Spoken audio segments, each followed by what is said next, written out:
திருப்பூர் அருகே திருட்டு சம்பவத்தை வீடியோ எடுத்த தந்தை மகனுக்கு அரிவாள் வெட்டு விழுந்திருக்கிறது. இது அதிர்ச்சி ஏற்படுத்தியிருக்கிறது.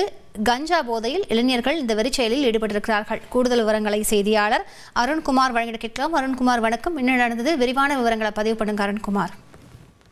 வணக்கம். திருப்பூர் மாநகராட்சிக்கு உட்பட்ட முருகம்பாளையம் அண்ணாநகர் பகுதியைச் சேர்ந்தவர் முருகேசன். இவரது மகன் அரவிந்தன்.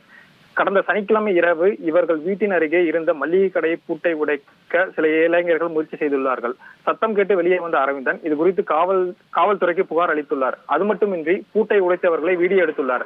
அன்று இரவு இளைஞர்களுக்கும் அரவிந்தன் குடும்பத்திற்கும் வாக்குவாதம் ஏற்பட்டது.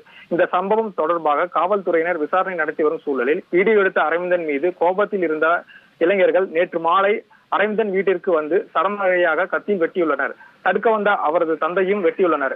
இதில் அரவிந்தனுக்கு 9 இடங்களிலும் அவரது தந்தை முருகேசனுக்கு 2 இடங்களிலும் வெட்டுக்காயம் ஏற்பட்டது. உடனடியாக அக்கம் பக்கத்தினர் அவர்களை மீட்டு சிகிச்சைக்காக திருப்பூர் அரசு மருத்துவமனைக்கு அனுப்பி வைத்தனர்.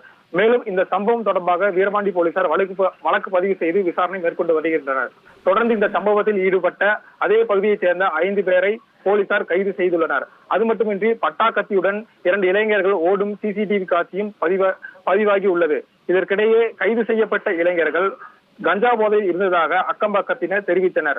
மேலும் மருத்துவ பரிசோதனை முடிந்து நீதிமன்றத்தில் ஆஜர்படுத்துவதற்காக மருத்துவமனையில் இருந்து கூட்டுச் சென்ற பொழுது வாகனத்தில் இருந்தபடியே செய்தி காட்டியது அதிர்ச்சிக்குள்ளாக்கியுள்ளது.